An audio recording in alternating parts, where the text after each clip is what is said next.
Dude, that's major ass kicking is back in town. Oh, yeah! How long have you been back there? No, I had to move the... Mind your own business. I had to move the Karate Kid Legends popcorn bucket that's still back there. No, but you should just have him sit in the baby seat. I mean, it makes the most sense. I am in the baby seat. Oh, are you? Oh, That's seems funnier. actually my So seat. did you guys see a movie or something? Yeah, well, I was just chilling there. Yeah, the Toxic Avenger. Yeah, obviously. It's very appropriate. I got this at this movie, too. Well, I was saying it does kind of make sense because I was telling the Toxic Crusader toys were made by the people who did the Ninja Turtle toys, so it makes sense. You can definitely tell. You know, Brad, Yeah. dust it off like an old coffee table. I That miss these rap. corny ass raps, man. God. At the end, T-U-R-T-A. We were joking. It really does feel like Will Smith under the Fresh Prince label. It's a few different things. Good versus Shredder, evil the master of evil, trying to battle my boys, Adam's family. Yeah. Save the flower, because that's total power. I forgot about that song. Yeah, no, yeah. so In a field of weeds, they rescued the flower. Yeah. Good versus evil equals confrontation. Is that how it works? Making a rap out of reading the Wikipedia synopsis of the film. Give me a It's poetry. quarter. I need a reporter. Call April O'Neil. She's hot on the case. Better hurry up. No time to waste. Oh, That's going to be stuck in my head for a while. Oh, no. It's We my wife was complaining on the way out. She's like, God damn it. It's still in my head. I'm not going to be able Yeah. to get rid of it. She's like, I'm going to wake up in the morning and it's going to be in my head. Have you seen the music video? Did you ever No, see huh? that? I don't remember that. The one, they're just on the streets rapping with, they got the Ninja Turtle outfits. But the one I remember, and my mom walked in at the exact wrong moment, because it's a pretty safe music video, but you got these cheerleaders, and out of nowhere, they just flash their asses at the camera as says turtle power on their underwear. See, I had Skinamax growing up, so there's worse things your mom could be walking in on. Our mom tried to raise us like veal, okay? Tried.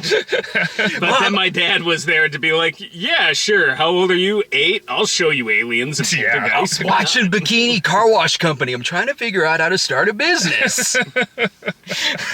Oh, if you told me 35 years ago I'd be in a car talking about this movie, I would check out. Yeah, I'd still believe it. wearing the merch. Oh, I'm wearing a Canon Films shirt, which actually kind of goes along with I this don't know, movie, it kind too. of matches. Yeah, Yeah. I've got the newer TMNT. Oh, logo you on do? mine. That's Yeah. right, yeah. Parts of this are kind of shot like a, not like a grizzly, but like a more dark and gritty. This looks like film, Death honestly. Wish, like one of those later really Death does. Wish it is. movies Yeah. sometimes where it's like some post-apocalyptic New York. You know, it's funny I love it. because I've gone through quite a journey with this movie because obviously I was obsessed with Ninja Turtles when we had like all the toys, Yeah, absolutely loved it. yeah. No, Whereas, that doesn't true. yeah, no, not at all. Was super obsessed with this movie coming out. It's probably next to maybe Batman was the VHS I watched the most when I was young. I just watched it over and over, and I love Ninja Turtles. And then I got older. I saw it as an adult. I'm like, I still like this, but I don't know if I can say it's good. Because I'm thinking if somebody just didn't know what Ninja Turtle was and saw this movie. I remember you said that like 20 years ago when we started. Well- I was like, what happened, man? No, but here's What happened? No, but I still liked it. I just didn't know if I could Too objectively old, say it was too good. jaded, too crypto fetish. But here's the interesting thing, knowing that this is still around and seeing something like the new Superman movie where it's like they don't even need to tell you the origin. You just know it. Like everybody knows this. I think everybody going into this movie knows what Ninja Turtles is, knows where they came from, the idea, a bunch of different versions. Everyone's grown up with a different one, but they know the basic layout. There's something there that's still going. And for a movie that's trying to capture like the gist of what Ninja Turtles is, like just kind of encompass everything that it is with the budget it has and the time they have and just the backstory this movie has. I mean, this movie really had to fight to get made, which isn't like now where honestly anything can be done with CG. I mean, this really had to try harder. You would never have a Ninja Turtles movie look like this. No, ever again, either. and that is even the Michael Bay one was not this dark, gritty, and just grungy. Well, and that's because it was an independent film because nobody wanted to make it. Nobody wanted to take a chance on it. They're like, this would be too impossible to do. Now everything is possible. So it's almost so like they funny have to because, try a like- little less. And this film really had to try hard. And really looking at this, I was taking this all in. I'm like, yeah, I still have kind of the same problems I had with it before, but like the passion of it and the uniqueness and the fact that it did fight so hard to get made really does make it stand out. I actually enjoyed it a lot more than I thought. It was only 5 years ago that I saw it the last time, and it was when they re-released Why are you it here? 5 years ago. I know, this is one of those where there is more than one review of this movie on this. Like this and The Shining has like multiple reviews, like, where we're talking about it in the car. But no, watching it as, no, I still very much enjoy this movie, but watching it as an adult, now I've seen it more than once as an adult, but watching it with those eyes, I do appreciate more the tones of the movie, where it is kids movie characters that are in a Charles Bronson universe from the opening absolutely. montage. Even Casey, I love Elias Koteas in this movie. He's man. great. The He's, only Casey Jones. yeah, and so even him, I'm like, you could put him in something like The Exterminator, and it works. I want to spin a hard spin-off of that. April is literally living in a demilitarized zone. I'm like, is there anybody living on that whole street? Well, she where her owns all the antiques property. She owns that that's the apartment other in New thing. York. She owns April- the antique shop. She owns just this house. I haven't been here in years. You just own that? Like, I want to be the highest paid to you reporter in in the New middle- York. You're not already? She doesn't need a raise. I turned to you when she went to the farmhouse, and I was just like, does April just own multiple properties across the whole state of New York? Yeah, Like, she must be land rich and cash poor. I guess she must be a really good reporter. Crooked as shit. I think it's That's all, why she was giving the police chief but a it's hard all time. She's run like, I want down, a so cut I of the think money. I think it's all inherited. As I said, land rich, cash poor. Oh, I think she did mention that at some point. She was talking about her father. No, Plus, no, it was- her father collected junk. That was Yeah. right. I don't know if he owned Plus, the antique farmhouse shop, was but- also used in the Grapes of Wrath. So. That's Oh, right. yeah, it's the same universe. Judith Hogue is really good as April, too. I think She's a lot of fun. I made jokes when I was here, even the first review I did of it. I'm like, that's not April. That's where's the skin tight jumpsuit, blah, blah, blah. And she doesn't She look was in like a yellow jacket for a minute or two. right. But looking back, Okay, the I always April remember O'Neil liking her, from like but the cartoons or the Michael Bay films would not fit in this universe because everybody in this universe looks like they just picked the cast up just off the street. Like it has, But, like, in a good way. Yeah, they it feel like has- real people, it and she has a the personality real there. independent movie vibe. It does not have a we paid people millions and millions of dollars, and this is the highest paid Hollywood stars in this. Like that's what makes this movie like kind of work in this universe. Like they all, I don't know, everybody looks real, and I love that guy playing her producer who looks like Jeffrey Katzenberg. Charles. yeah. I don't know where he even got those headphones. Well, no, not headphones. Those things. Those things. I was like, that just sounds like such a parent thing. I'm just like, Those dude, you things. would have had headphones. It's like 1990, man. He's like, those things. I love Charles. Danny is the character that, as many times as I've seen this movie, I always forget is part of this movie. That's a thing I actually kind of like too, because I remember watching as a kid, and this was kind of, you see stuff like Stranger Danger, and you see stuff about gangs and everything, but this definitely was the first time of like, yes, it's a guy dressed in a metal suit, it's a metal ninja, clearly bad, but the idea of like an authority figure that's like giving you what you want to like manipulate you, and that a lot of these kids were lost and everything. I don't understand that this guy has a cape literally made out of razor blades, and I can't trust him. Weird, right? But here's the other thing about it too, is that I think this was one of the issues like some critics have with the movie, but I'm like, I don't know, it worked on me as a kid. The place they set up for the kids to go is really goddamn cool. Dude. Yeah. I want to hang out there, man. That's like that scene in Pinocchio, only updated where I'm it's just like, Pleasure Island, dude, yeah. I want this place so bad. But it was a good, for me as a teen, like not even a teen, I was younger then. That was kind of like a good cautionary tale. Like, yeah, people can. It isn't just candy like Stranger Tale. Like they can You're also legit being get inside your mind. and you will have a Japanese guy that looks like Tojo kick your ass. Cigarettes, cigars, Yeah, the kid's arcade smoking the games. cigar. Oh, Yeah, my God. man. This So good. Given when this movie was made, I'm surprised the Ninja Turtles don't chain smoke through the whole movie. They swear like mad, but yeah. yeah. And because I remember seeing this in the theater in 1990 and being like, oh man, they said damn. This is the shit. I didn't I say do love that he but- drops dams like F-bombs. Yeah. It's still probably got to like- be a PG. Yeah, that's probably all they can get away with. I know, right? I'm like, well, you take the, like, cult aspect out of the lair. Like, that is a kicking place to hang out, man. They're like 1990 galloping ghosts. Yeah. It's like where their lair is. I love that it shows the foot soldiers' locker room. It's cool seeing on the big screen too. There's a couple things I never noticed when I was younger. I never noticed the Archie comics is there because that's Turtles were doing a thing with that. And a lot of bazooka gum. Bazooka gum, yeah. I don't know Burger why. King. I just, for some reason, just Burger King. Yeah, when I can start seeing those boxes, I'm like, boy, they really like their gum here. The little on was it the east end of Laird Street? It's like, oh, okay, Eastman Laird, yeah, that like that. Yeah, So there's a one couple thing- things. one I never thing- noticed there's April and then there's two other reporters named May and June. I That never made me noticed that laugh. either. Yeah. I didn't either, actually. Yeah, no, until 'cause- this moment. No, the when she's talking to the reporter, she's like, well, June, blah, blah, blah. Then at the end, she says, you know, May, she's like a big reporter, blah, blah, blah. And I was just like, oh, okay, that's pretty funny. This movie's the gift that keeps on giving. Yeah. 35 years later, I'm noticing new shit. So one thing I noticed that I wouldn't have as a kid, but watching a lot of anime now, I didn't realize till this viewing that Shredder's a little second in command there after Shredder like just kind of chews him out, and he sits there for a second. He just goes, "Kuso." He says shit in Japanese. Oh, does he? I was like, I did not pick up on that, obviously, when I was a kid, but now that I'm seeing it, I'm like, yeah, he just completely, no, that's exactly what he does. He just goes, shit. That's amazing.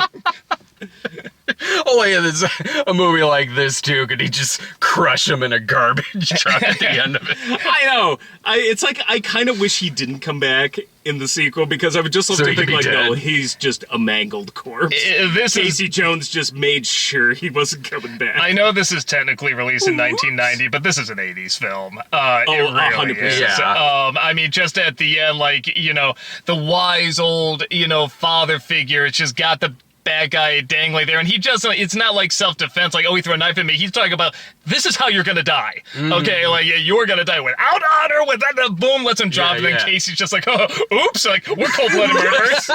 That's why he went on the run. That's why he's not in the second movie. There's no like 90s brightness or even Wait like, for the second film to do that. yeah, and it is dark and gritty as no, it's absolutely the only thing that gives it away is like, okay, this could be the beginning of the 90s is probably that rap at the end. Yeah. It's pretty Yeah, sad, it is. but- The other thing I was really I was always aware of it, but again, just seeing it on the big screen, not only how good the martial arts are, but how good they are in those costumes. I cannot, Yeah. I am amazed at The how... nunchuck scene, I was like, as a kid, I wasn't even paying attention to it because you don't think about the mechanics of it. You just treat it as a movie. But like, seeing it on the big screen for the first time since I was a kid, I'm just like, my God, that nunchuck's really moving. Like that scene where he's doing the show off. They are all moving really like- fast. Like, and I that's know, fast like- for people in general to when you move. So watch with the- those costumes when on. you watch the ninja do it, I guess you don't have to flip your wrists like super crazy, but you're in this giant costume with the like holding on to this thing and having Yeah, I'm with just three like, fingers. Wow, it looks really impressive. Yeah, just how quick they turn. And even the turtle, like, there's one scene where Donatelli's like hanging on to a ladder. He goes, yee-haw, whoa, like that. And I'm just thinking, man, how fast they have to be in that. Just even that quick little thing there. I mean, that cannot be easy to move in. Especially how, and I didn't realize this until the featurette at the beginning, just how small of a production time that they had with this. Well, was it 7 7 weeks? weeks. 7 Like, weeks, that's and they couldn't even insane. shoot the whole script. And putting this together with the choreography it has, the effects that the puppeteering that it has, and everything, I always enjoy this movie. But I was sitting there like, damn, that's impressive. And I was also enjoying when they were talking to the director at the beginning of it, and it was showing some deleted scenes, and he was just kind of like, oh yeah, I think I remember that. like he hasn't thought about it in a long time. Like, oh, I don't know, maybe we couldn't get enough coverage or something for this shot. I don't know. It's all kind of coming back to me. Did either you see the documentary called Turtle Power? No. It's, if you're any kind of turtle, even if you just like the Ninja Turtle movie, it's a really good one to Yeah. see because there's all that behind the scene footage. Well, that's what the guy before the film started. There's a guy saying, "Hi, I was the producer I did of see it. I've seen Turtle Power." Turtles documentary. I think that was it. You had it, right? Yeah, that's the Okay, one. you lent Yeah. it to me, So then there's yeah, a I lot did of good see it. behind the scenes footage on there, and just the make. It is practically the making of this movie. Yeah. And they go into kind of the warts and all thing, and it is like the most behind the scenes footage you'll see of it too. And when they break down, it is the freakiest thing. Because like I said, I've seen this movie a lot. And so to see them just these shots you see a million times and these movements. And so like Dante will be like, it's like moonlighting it. Okay, like they'll I've just seen freeze that. up like that, just like ugh. They have an aneurysm. Yeah, like they're having like a stroke. Jurassic Park with the T-Rex when it starts breaking down. It's like, Yeah. That reminds me of, I think it was Jason Segel who he was talking about when he did that Muppet movie, and he said just kind of the most surreal thing was when it's between takes, the puppeteer's not there, so Kermit is just kind of laying there like, dead. I think as Seth Green was talking about, he said, when you go on Sesame Street for the first time, it's like, it's amazing. You take for about 10, 20 minutes, you're just taking in how amazing this is, your childhood's alive, and there's Kermit, and it's just so phenomenal. And then after a half hour, you do what every celebrity does. You just make him have sex. I think I've seen that movie. I'm sure some people are into that. I want to see that kind of making of documentary on Teenage Mutant Ninja Turtles. There was I think I was to say, I think for me, one of the things I love about this movie, and like as an adult it only gets better, is particularly in the Marvel universe now and everything, like how this movie just treats some things just stone cold serious. And the absurdity of it kind of makes me laugh, like when he just shouts like Splinter.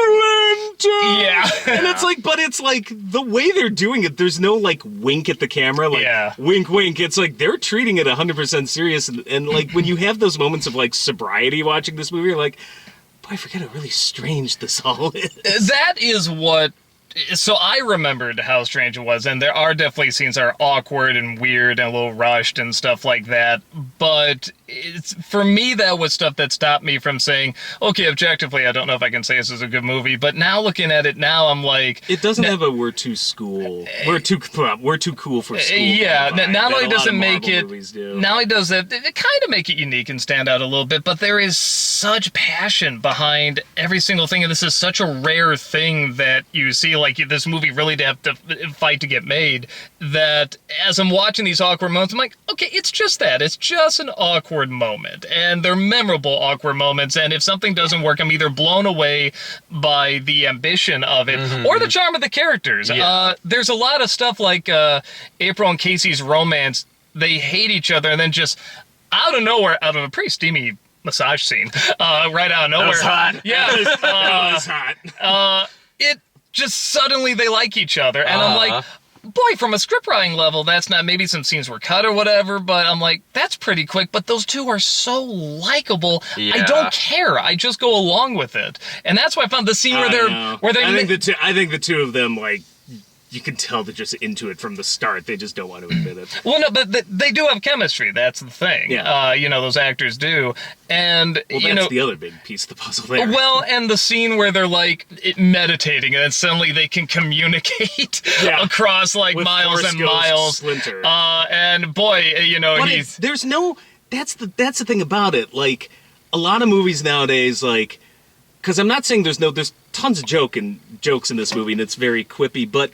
It's quippy when it wants to be, in moments where it's quippy, like during a battle or something. Serious moments in this, there's nothing funny. It's just straight up serious. It's only funny maybe unintentionally where you're like, wow, this is weird. But the movie's not winking at you like, haha, we're cracking jokes because we know it's silly. Raphael just passed out in the bathtub. Yeah, we were mad. I never laughed at that as a kid. That is hilarious. It just cuts through it. I guess they're out of beds. When Raph shouts Splinter, when like so many scenes that are serious, I'm laughing now because like the absurdity of it like gets me, but I'm like, no, that's what makes it funny is just how serious they are treating it with no wink to the camera. And that's the thing, is that those moments stand out, they're very memorable. And it's one of those things where I'm like, these moments technically don't work, but I remember them, they're very passionate, they're very ambitious. And they work if you're 12. They totally do. And they do work if you're a kid. They totally worked on me when I was a kid. And I just feel like they're only awkward moments, that's it. They don't ruin the film for me, objectively anymore. And especially people going into it, like I said, I think are going to have an awareness of what Ninja Turtles are and how long they've been around and everything. Like, I don't think it's a great film or anything, but it's like, I do think this film legit works. When you guys saw it in the theater in 90, Did your parents like it too?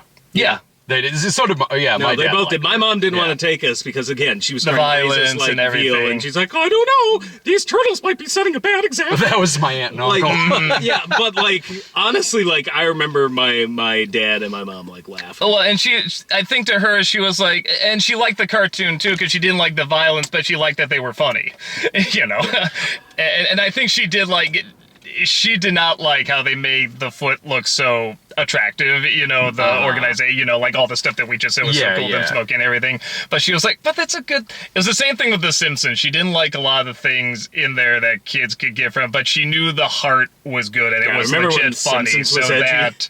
Right? Like you couldn't wear Bart Simpson. There were a lot of kids who were not allowed to watch Simpsons, I remember our school had a ban on anything Bart Simpson related. Okay, mine did there at the beginning, but then I remember this when South Park got big.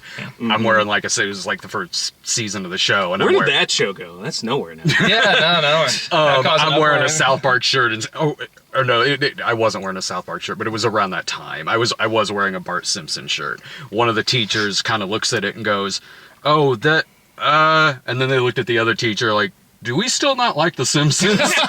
And the assistant principal's just like, well, Bart? Bart's fine now.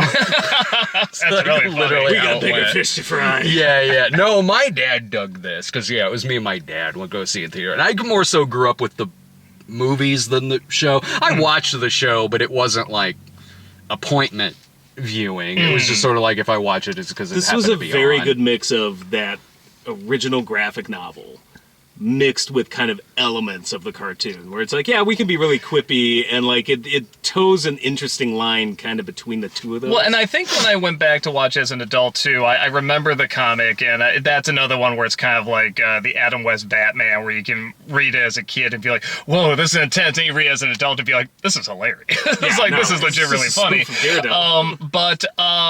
So a part of me was even saying, man, if there's more of a spoof like element in there or whatever, I get into it more, blah blah blah. But again, just really, when I think of how much they've done with Turtles since this, it still feels like this is one of the properties that just feels like the most all-encompassing without going full, like, Spider-Verse, where they're going out of their way to get a little bit of something. It's like, no, this has the heart, this has the general idea, it has the general bullet points of what, the and Turtles what an are amazing about. thing for kids to get. Because you could have just adapted the cartoon, and it could have just been silly, and we as 12-year-olds all would have like... Well, and it could have been animated. Like, when I saw it was live action as a kid, I was when like... you see this, it's just like, this like kind of like expanded my brain a little to be like, oh, like kids' properties, like, this can be dark. This can, like... Well, we already had that with Batman a little bit. Like, that was the first major mind-blowing thing. That was like 1 year before. But that's what I'm saying. So to go from Batman then the next year this, it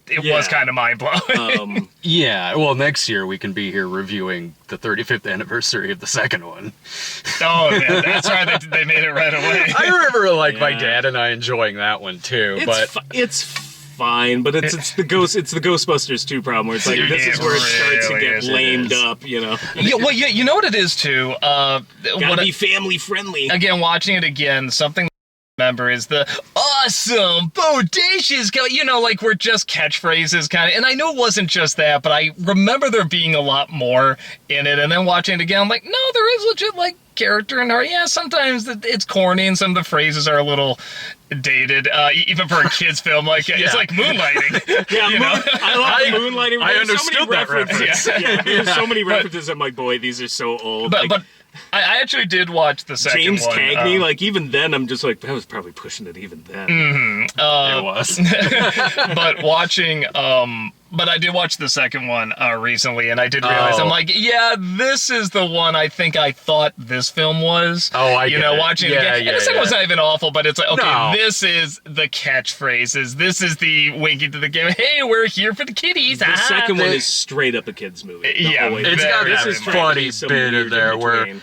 Toka and Razor think that Shredder's their mom. Oh no, there's funny There's stuff. funny bits. babies. They create the ninja rap at the end of it. Vanilla Ice holds his guys back because he's their leader. Oh, I feel some coming on here. Yeah, go Yeah. Ninja, go feeling Ninja, this. go. I'm feeling Then this. the third one, we did not have a good time. No, Saw that. did we? Other We than don't, I we don't like, talk about the third. well, I like that it plays Tarzan Boy in it. I like the actor who I plays like the that villain. Casey Jones came Yeah, back. that's Yeah, I like about it. that. Really wasted, Yeah. but I like Jack Travis from Lethal Weapon 3 was the bad guy. I like that.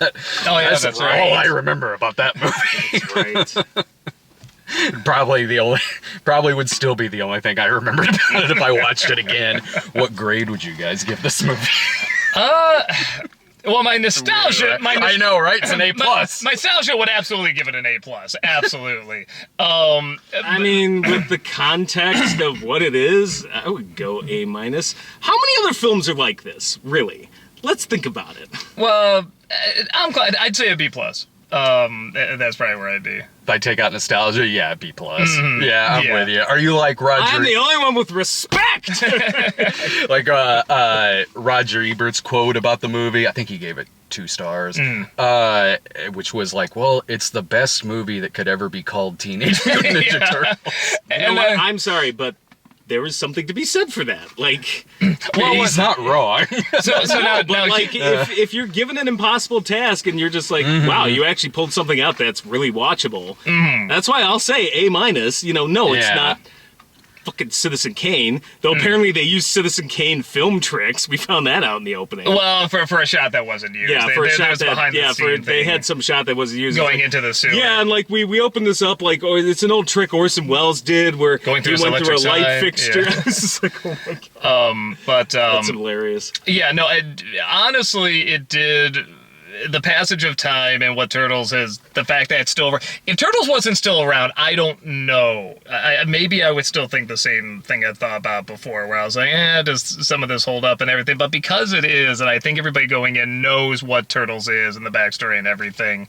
And again, just the fact that it did have to fight so hard to exist, I think it does hold up better. What I'm curious about, I actually kind of want to see, it's going to sound weird, but I want to see Mutant Mayhem again, because I want to see which one objectively is the better film. Because before I said, now look, I personally love this one more, but Mutant Mayhem's probably the better movie. Now watching it again, I don't know. I got to watch them again. I'd still go with this one, though I liked Mutant Mayhem. Is Mutant Mayhem the recent one? Yeah, that was the I anime one haven't that seen came that out. one. It's not bad, but it's very different. They go in a different direction. You still recognize I still the like Turtles this and one more, everything. but that's not to, like, you know, throw shade. But it can be a standalone film. It can, if you've Yeah. never heard of Ninja Turtles before, you can go see that. You can recognize a bunch of Easter eggs and stuff, but you can enjoy it on its own for what it is. Where, like I said, this one be a little trickier, but just who on this planet doesn't know what Ninja Turtles is now? Like everybody does. You know, they have been around. You know, like okay, not as long as like Batman or Superman, but they're It's kind so of funny. Did you think when you were a recognizable. kid that 30 years later we'd still be talking about Teenage Mutant Ninja Turtles? 'Cause No, it never 30 really went 35. away. I'm sorry, 35. No, I really Maybe for you, didn't. I am not that old yet. Oh, gotcha. I'll catch up. But no, I did. That's a part of me did go, what it like, again, was clearly obsessed as a kid. What is in this that keeps it around? And part of it is we're all still obsessed with past IP nostalgia, obviously. But there is something to how odd it is, how fun it is to say that they got the characters figured out just well enough that there is lasting power with it. Yeah, I don't think it's just past IP nostalgia, because there's plenty of things we grew up with in the 80s that No, because it's still pretty big. It's not as big as, you know. And it seems to be attracting. Back then, I but- think there's something about it that just attracts kids. It may be the absurdity of it, and maybe the fact that ninjas are just always going to be cool no matter what. And that it's gritty. Yeah, that's kind of gritty. Like, but whatever it is, like, I don't think it's just this, because there's plenty of like nostalgic things like from the 80s and that I'm like, I just don't give a shit. What do you have against the break-in movies? Well, and I think the other thing too, it's not only been around so long, but it does have so many iterations of it. Like I say, you can read that original comic, and if you're young, you can be like, wow, this is dark and gritty and bloody and everything. And then again, growing up, you're just like, oh, that's kind of what's funny about it, that it does all this. But it had then the you can go. Ghostbusters quality of you felt like as a kid you were getting away with something. Yeah. Because it had all these adult things, and particularly the comic book when you read it. But then as an adult, you realize how absurd the whole thing is, and it's even funnier. Yeah, and then you can go to the cartoon show, which is corny but fun, has, some good jokes in it and stuff. And then you can go to things like the band and like the live action, coming out of their shells, yeah, all that stuff. You can laugh how ridiculous that is. But then you can watch something like the Mutant Mayhem, where it's like, oh, this is actually like legit pretty well written and everything. So I think the fact there's so many different versions, and they are pretty unique, but they have just enough what's recognizable about them. It does show that people like to put their own unique spin on it too, but still keep something that people like about it in there. And it's always fun seeing what do people hold on to and what do they change. When the parents go to sleep, you watch Los Tortugas Pinjas. That's the other porn. I haven't seen all the Turtles movies, but apparently I've seen all the pornos. All 2 of them, where their catchphrase was Conchadonga. Seat of his car. Don't open that Karate Kid bucket. I don't want to know what you've been doing with the Toxic Avenger. Oh, well, this ooze right here wasn't there before. Yeah, that's what I thought, yeah. It's green? Yours isn't? One last thing I just noticed, those flashbacks really make it look like it was a long, long time ago when Splinter took on Oroku Saki. But, Oroku Saki himself just looks like maybe he's 15 years older. When was that supposed to take place? Well, I think obviously it was shot on the same camera we're shooting with now. That's part of it. That was shot with a grindhouse camera. Yeah, that was definitely. That's the one thing where I'm like, my eyes hurt looking at this flashback. I mean, I guess if anime is to be believed, I guess there are people training to be ninja every day in Japan even nowadays. There you go. So I think it was supposed to be 15 years ago. Yeah. So 1975. Yeah, that camera quality, 1975. Weird, kind of really just post-World War II vibe, in the Flash, where it felt... I always got that vibe, too, but you're right. It would probably be... Maybe it's because, she's in, a full kimono. Yeah, and he's kind of wearing, a gi and everything. Yeah, but I'm like, if this came out in 1990, I'm like, that's 1975 then? I'm like, boy, it looks older than that, but I don't know. Oh, man, the turtle characters are 50 years old now in this film. I didn't feel old until just this moment. Oh, generic coughing turtles. Geriatric, I say generic. There's nothing generic about them. Generic ass turtles. Yeah. I mean, we're still young, Brad. Wait till you get to be Doug's age. Well, what do we got next week? The 35th anniversary of Kindergarten Cop coming out. Hell yeah, I'm watching that. It's not a tumor. It's not a turtle. I'm your fairy fucking godmother. Who's your daddy and what does he do? Actually, yeah, what is next week? I don't know. I didn't even, I just figured the summer films are probably coming to a slow I know down, you called me earlier in the week and you're just like, there's nothing coming out this weekend. You want to go see Ninja Turtles? Do I? Yeah, I knew when I saw that advertised. I'm like, I want to see us on the big screen again, because I remember there's some movies I really remember being a kid and seeing on the big screen, just leaving an impact. Like Batman was another one I had to see. And it's shot bizarrely well. This was really well cleaned up. This is a well cleaned up. There's some movie. amazing shots in this, where some crane shots are just swirling around Shredder. I'm like, wow. Yeah, for an independent movie, especially. Yeah, no, definitely. Ooh, we saw this at the Art House Theater. Yeah, it's just we're just review an independent film this time. All right, well, we'll find out soon enough what next week is. See you guys. Bye.